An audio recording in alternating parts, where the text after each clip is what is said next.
Imagine you are standing in front of a massive buffet with countless dishes to choose from. At first it feels exciting, so many options. But as you start scanning the offerings, you begin to feel overwhelmed. Should you go for the pasta or the roast beef? Maybe the salad bar? The longer you stand there, the harder it becomes to decide. And before long, you're paralyzed by the sheer number of choices. Instead of feeling liberated by the variety, you find yourself feeling frustrated, second-guessing your decisions, and ultimately choosing something simple, just to get it over with. This feeling of being overwhelmed by too many options is a classic example of choice overload. While it's easy to assume that having more choices is always a good thing, offering us the freedom to select exactly what we want, research has shown the opposite. When presented with a large array of options, people often feel paralyzed and less satisfied with their final decision. The more options we have, the more difficult it becomes to weigh the pros and cons of each, draining our cognitive resources and leading us to either make a rushed decision or avoid making one altogether.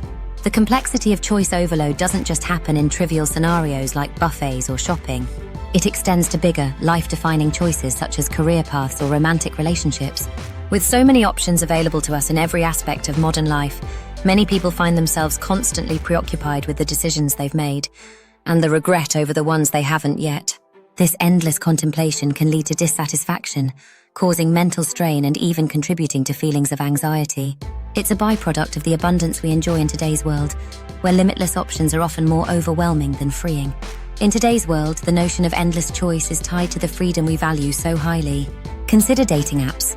When faced with too many options, our expectations rise as we believe there's a perfect choice out there, perhaps the next swipe away.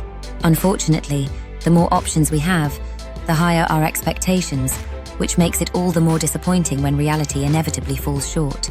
This mechanism, known as expectation disconfirmation, explains why more choices can leave us less satisfied. Instead of feeling grateful for the variety, we end up focusing on what could have been better. What's more, there are two different personality types when it comes to decision-making: maximizers and satisficers. Maximizers feel compelled to examine every available option to ensure they make the best possible choice. While this method sounds smart in theory, it tends to backfire in practice. The more options a maximizer has to sort through, the harder it becomes to settle on a decision, increasing the risk of choice overload. On the other hand, satisficers are content with making a choice that is good enough and are less likely to experience regret after making a decision. Maximizers, however, often feel like they could have done better, and this gnawing doubt diminishes their overall satisfaction. The issue is made worse when we're not entirely sure what we want in the first place. This uncertainty amplifies the feeling of being overwhelmed when we're confronted with too many choices. Imagine trying to decide on a new smartphone model with little knowledge of the different features. Without clear preferences, each option can seem just as good or as confusing as the next. However, when people are more knowledgeable about the products or services they're choosing from, they actually find it harder to choose from a small selection because they know exactly what they want. This flips the conventional wisdom, showing that too much choice isn't always a bad thing, especially when we know what we're after. The consequences of choice overload go beyond everyday decisions. For example, many people put off saving for retirement because of the vast array of financial plans available. When faced with too many options, like choosing between different 401k plans, people can become overwhelmed and procrastinate, sometimes indefinitely.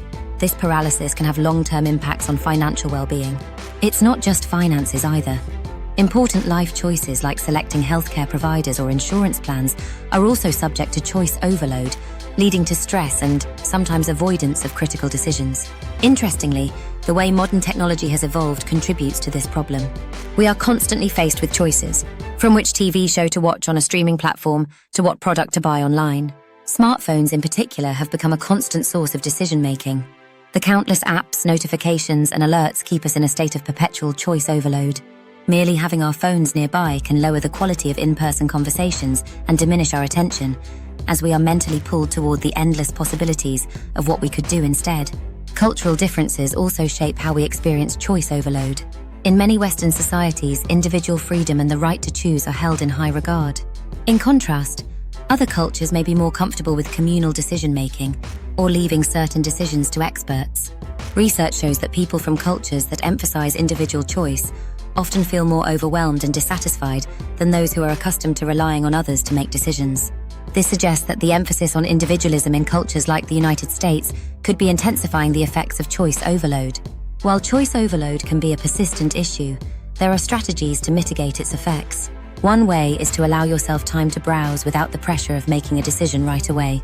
By taking a more relaxed approach to exploring options, we can reduce the cognitive load that comes with having to make a decision on the spot. Another helpful strategy is to commit to your choice once it's made, treating it as non-reversible. This mindset can help curb the regret and second-guessing that often accompany choice overload. And finally, practicing gratitude can shift our focus from what might have been to appreciating what we have. By recognizing the effects of choice overload and employing strategies to reduce its impact, we can make decisions that align better with our values and feel more confident in the choices we make. Ultimately, it's not always about having the most choices. It's about making the ones that bring us the greatest sense of satisfaction and peace. But make the right choice now, and don't forget to like, share, and subscribe.